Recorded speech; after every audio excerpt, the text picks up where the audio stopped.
Becoming one with your message. How to become one with your message. We did explain that your message is what the Lord has called you to say, what the Lord has called you to address. What did God ask you to tell? What did He ask you to address? Who are you sent to? That's your message. What are you consistently seeing yourself wanting to talk about? Change. That's your message. Now, how do you become one with your message? Explore. How to become one with your message. This is it. Yeah. First thing is know that nobody knows your message like you do. You were sent. You were sent with a mandate. Nobody knows that message like you do. Nobody can say it the way you will say it. If you understand that, then you will not try to bury it. Nobody can say it the way you will say it to the people you have been sent to. You have been sent to minstrels. Doesn't necessarily mean there will not be 1,000 others that have been sent to minstrels. You've been sent to women, to teenagers. Whatever it is, know that nobody can say it the way you will say it, to the people you have been sent to. Do not be sorry about the things you're angry about or the things you love. The things when you see happening in humanity, the things you love. There are minstrels that are passionate about seeing couples love their lives. They're passionate about relationships. They find themselves talking more about love. They want to write songs that helps couple experience romantic love. And they are Christians. So you cannot say because that's uncommon, then you will not do it. It means that you were sent, not particularly to the entire church, the body of Christ, maybe temple worship, people come to Sunday morning. No, you were sent to curate products that will address issues in families, that will build loves in families. So which means in a way you were sent to the mountain of family. There are people who want to educate through their songs. There are people who think of all these YouTube channels where people sing a lot of baby songs, cartoon songs, just to teach children. Alright, I did have a friend, many years ago, who, when she finished releasing her first album, we were like, you write. When she released her first album, we realized that her children, teenagers, loved her songs more than adults did. And she began to understand why she often saw herself teaching in schools. Today she's not in Nigeria, but she's doing well, with finding herself in the educative system. So she writes more of educative songs. You need to not be sorry about the things you want, the things you love, or the things you're angry about, because in that you'll find your message. Do not paint your message to look like what is already in the trend, just so that you will be noticed.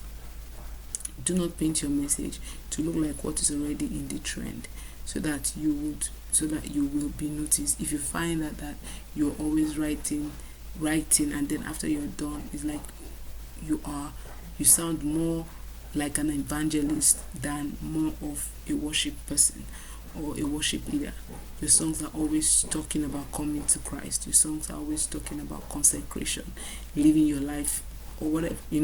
Don't paint it to make it look like what is in the trend. Prophetic songs don't have to be your songs. Prophetic products or creation doesn't have to be you. So don't do that. Craft it the way you've received it, and allow it to have its own unique body. Write down as you capture in your heart. Write it out crude and unedited. Write down what comes to you. Write it out crude and unedited. Pray over it for more clarity. Then step into accepting it. When you have not gotten here in your life's journey, everything or anything or any other thing somebody does will stir up an internal emotion of you are not enough. All right, and that can grow into depression. So depression is a sub sublet, how will I put it now, of overwhelm. You know, someone who is consistently depressed is imbalanced emotionally. So you would want to allow yourself to really clarify what your message is and become one with it. Talk more in Once you know your message, that's another addition. Talk more about it. The more you talk more about it, the more you allow yourself address issues around that message, the more you become one with it. So let's talk about how to become one with your sound. Yes, we still have some time. Let's talk about how to become one with your sound in this video. Remember, we then said that becoming one when we're defining sound, we said your sound is when there is a perfect combination of your voice and your message, allowing it to flow out in your uniqueness, in your authentic framing. All right, so eventually that becomes your sound. Now that you know the strength and the uniqueness of your voice and you have accepted it as your gift from God, you use your voice to echo your message into tunes, into books, into melodies. Just include your creative signature.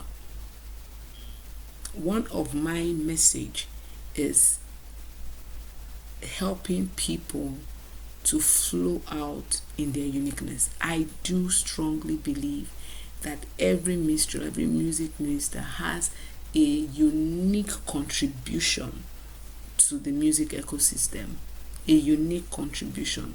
It will across different seasons. In a season, it might be you finding your voice and you sing in a particular way when you're addressing an issue. In another season, you might be called to teach on something, or to address something, but everyone has that unique thing they're supposed to bring in. And that's the message, that's what I teach. So you got to use your voice after you've discovered this is your voice, this is how your voice sounds, and you have discovered your message. You can now create with it. You create with it and allow it to flow out as products that others can engage with and experience transformation. You release it and you keep at it. The more you keep at it, your sound is becoming one with you, is becoming formed. Because this will now be your contribution to your world. If you have not loved your sound, then no one can. If every time you release something, you keep telling yourself it's not good enough, it's not good enough, no one will ever think it's good enough. You've got to love your sound. If you listen to maybe one of the early tracks of Sinach 10 years down the line, and you heard how she sounded then, you probably want to ask yourself, oh my God, so what gave her the effort to step out or something? Why? Because she believed in her sound. We all get better by the day. As at that time, that was her best. But as she kept using it, as she kept staying with her sound, as she kept staying with her simplicity, allowing herself to minister from that place. She's not a dancing or shouting, jumping minister. She just stays there and she controls, her flow from where she stays. She's like another Merada Curtis. Merada Curtis doesn't jump up and down. Merada Curtis will shout, will vibrate in one place. She'll prophesy, she'll bring that to you, and they have all loved their sound, not trying to be someone else. You need to love your sound because it will avoid you from being in competition with other creatives. You need to appreciate your work. Once you appreciate yourself, you'll find it easy to appreciate others, and then peace, self-peace, overwhelm is far from you. I want to quickly say here that there'll be a need for you to self-interrogate if you're going to really maximize everything we have taught about the VMS triangle.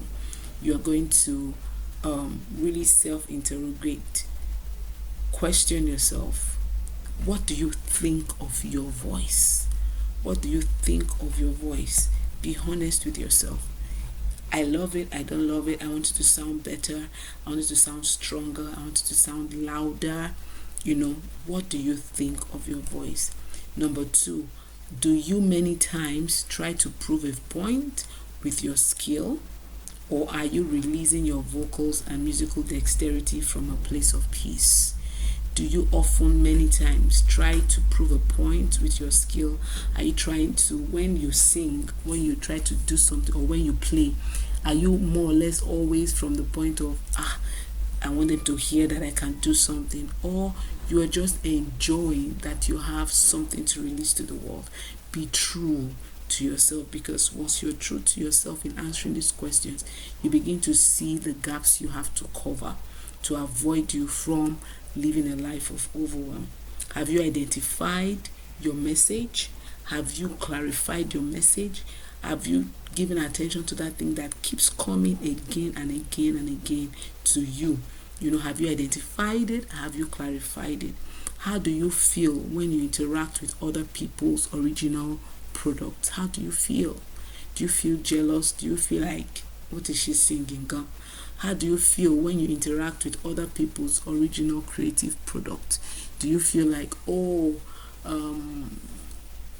I think I sound like this person in a way? Because you can have, remember I talked about your musical influences, so you need to find that out.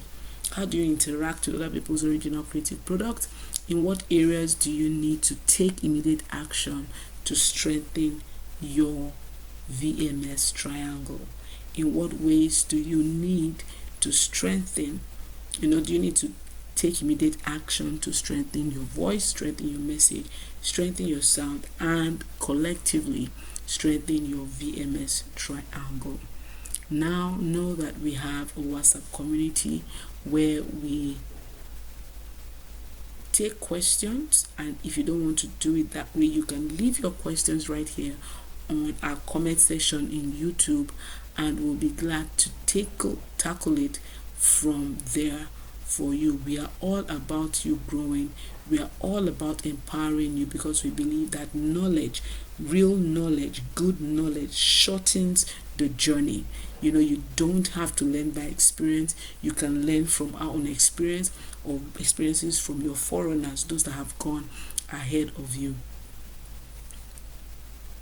So don't forget that we are here to serve you. Like I said, in the next module, we are going to be looking at music ministry, marriage and motherhood, the fusion. Nothing says you can't be better equipped for music ministry even before you enter marriage, or even before you step into motherhood. Knowledge, you can read ahead, you can expose your mind ahead, so that you don't have to fall into the pits that we fell in, or make the mistakes that others have made. So in the next module, which is module 3, we call that the fusion, MMM, music ministry, marriage, motherhood, and navigating the balance between the 3 transitions. Don't forget to subscribe, to comment. See you in the next video. Bye.